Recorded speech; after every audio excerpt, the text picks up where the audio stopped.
अगर आप लोग हमारे चैनल पर नए हैं तो प्लीज चैनल को सब्सक्राइब करो और ऐसी कार्टून की वीडियो देखने के लिए बेल आइकन को ऑन करो। किरण, 3 जनों के लिए इतनी रोटी किस लिए बनाई है तूने? वो माँ 4 रोटी चमेली दादी के लिए बनाई है। ये सुनते ही रमा गुस्से से भरकर किरण को बुरी तरह झाड़ कर बोलती है, ये क्या रोज का आफत पाल लिया है तूने उस बुढ़िया को खाना देने का? वहाँ तेरे पिता दिन भर धूप में जल मरकर 2 वक्त की रोटी कमाते हैं। अरे उस बुढ़िया के बहू बेटे उसे पूछते नहीं, जाकर विदेश में और बस गए हैं। हम इतने धनी नहीं है जो 3 पहर किसी गैर को खिलाएं। पर माँ, बूढ़ी दादी को 2 रोटी खिला देने से क्या घट जाएगा? रमा का बर्ताव बहुत ही कड़वाहट भरा था। वहीं किरण मददगार स्वभाव की थी। कहते हैं ना, हमेशा अच्छे लोगों के साथ ही बुरा होता है। किरण दिखने में बहुत काली थी और एक गरीब घर की काली बेटी का जन्म होना किसी अभिशाप से कम नहीं। इसी बात से बंसी बहुत चिंता में रहता था। किरण अपने मन का हर दुख बूढ़ी चमेली से ही बांटती थी। चमेली पड़ोस की झोपड़ी में रहती थी, जो कि एकदम टूटी फूटी हालत में थी। चमेली दादी, अंदर आ जाऊं क्या? कौन? किरण बिटिया, आ जाओ। खाना लाई हूँ दादी माँ, ये देखो आलू गोभी की सब्जी और रोटी, आपको भाती है ना? अपने प्रति किरण का निश्चल प्रेम भाव देखकर बूढ़ी चमेली की आंखों में आंसू छलक आते हैं। जिस बेटे को पाला पोसा पढ़ाया लिखाया, अपना जीवन तक वार दिया, कितनी आस लगाई थी कि बुढ़ापे में मेरा बेटा मुझे देखेगा, पर वो मुझे छोड़कर चला गया। मेरी सगी औलाद भी मेरी नहीं हुई, पर तू गैर होकर मेरे लिए इतना कर रही है किरण। क्योंकि आपकी सेवा करने में मुझे सुख मिलता है दादी माँ, वरना तो ये दुनिया तो मुझे काली कमली को मेरे रंग की वजह से बस धुतकारती आई है। किरण, इस दुनिया को तेरा मोल नहीं, उन्होंने केवल तेरा रूप ही देखा है, मगर तू दिल का हीरा है मेरी बच्ची। किरण की अधूरी जिंदगी में बूढ़ी चमेली ही उसे समझती थी। ऐसे ही समय गुजरता है और एक दिन, माँ, आप और बाबा कहीं जा रही हैं क्या? हाँ, तेरी सरोजा बुआ की बेटी की शादी है और तू भी हमारे साथ चल रही है। ये सूट ले और थोड़ा सज धज जाना। ये ढला हुआ अमावस सा चेहरा मत लेके चलियो, क्या पता ईश्वर की दया से कोई तुझे पसंद कर ले। रमा, कैसी माँ हो तुम? क्यों उस बेचारी को कोसती रहती हो? भगवान ने जहाँ उसकी जोड़ी लिखी होगी मिल जाएगी।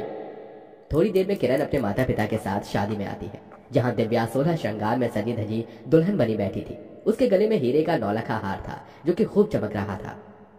प्रणाम बुआ जी।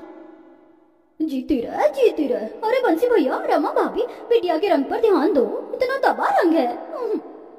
मैं तो बोल बोल कर थक गई हूँ सरोजा जी, थोड़ा उपटन किया कर, मगर ये तो बस सारे दिन उस बुढ़िया की सेवा बाड़ी में लगी रहती है।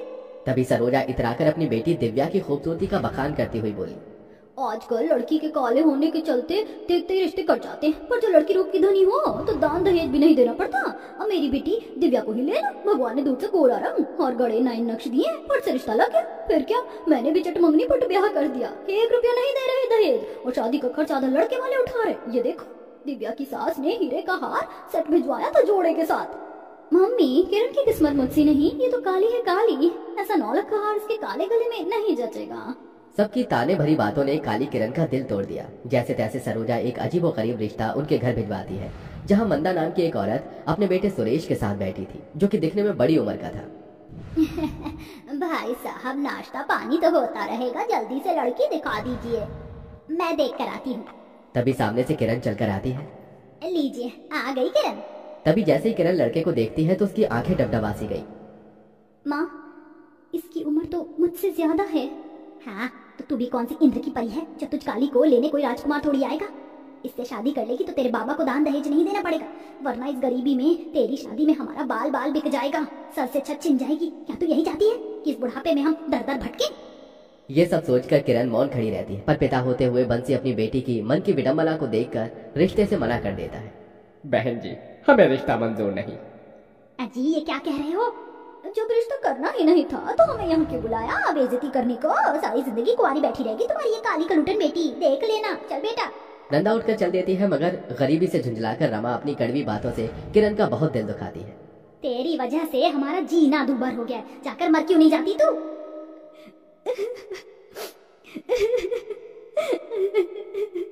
किरण बूढ़ी दादी के पास आकर फूट फूट कर रोती है। दादी, अब तो मैं अपनी माँ के लिए भी बोझ बन गई हूँ। मैं जीना नहीं चाहती, मैं मर जाना चाहती हूँ। तभी बूढ़ी दादी ने कहा, किरण बेटी, रो मत, जा वहाँ झोपड़ी के कोने में जो संदूक रखा है उसमें एक लाल पोटली होगी, उसे लेकर तो आ, मैं तुझे कुछ देना चाहती हूँ। किरण पोटली लाकर उसे देती है जिसमें एक बहुत ही चमचमाता सा हार था। ये ले बेटी, ये एक जादुई नेकलेस है। इसे पहनते ही तू हूर की परी जितनी सुंदर दिखने लगेगी। मैं वैसे तो इसे अपनी बहू को देना चाहती थी, मगर तूने निश्चल भावना से मेरी सेवा की, इसलिए ये जादुई नेकलेस तेरा है। उसे तू पहनना, मगर याद रहे इस नेकलेस का दिया हुआ रूप पूरे दिन में कभी भी ढल जाएगा, तो तुझे ये नेकलेस उस वक्त पहनना होगा। जी दादी, आपका बहुत बहुत शुक्रिया। किरण उस नेकलेस को लेकर अपने घर आती है और जैसे ही शीशे के आगे उस जादुई नेकलेस को पहनती है, उसमें से एक तेज निकलता है और उसका रूप दूध सा गोरा सुंदर हो जाता है। हाँ, बूढ़ी दादी का दिया नेकलेस वाकई में जादुई है। थोड़े ही दिन में किरण की शादी कमलावती के बेटे आदेश से हो जाती है और वो बहू बनकर ससुराल आ जाती है, जहाँ उसे सास का खूब सारा मान दुलार मिलता है। बहू, दाहिने पैर से गृह प्रवेश करके अंदर आ जाओ।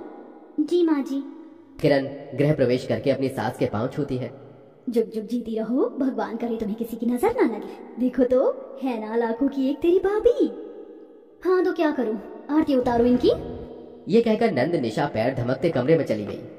बहू लगता है उसका मिजाज बिगड़ा हुआ है, तू बुरा मत मानना उसका। आदेश, बहू को कमरे में ले जा। चलो किरण। बूढ़ी दादी का दिया जादुई नेकलेस जैसे किरण की अंधेरी जिंदगी में खुशियों की सौगात लेके आया था, पर फिर रात ढलते ही नेकलेस की चमक होने के साथ किरण काली पड़ने लगी। अरे नहीं, मेरा रंग तो काला पड़ रहा है, मुझे जल्दी से वो जादुई नेकलेस पहनना पड़ेगा। किरण झुंझलाकर उठी और नेकलेस पहना और वो सुंदर हो गई, तो आईने में खुद को देखकर वो आराम से सो गई। अगले दिन पहली रसोई से उसने सभी का दिल जीत लिया। यूं ही दिन गुजरने लगे।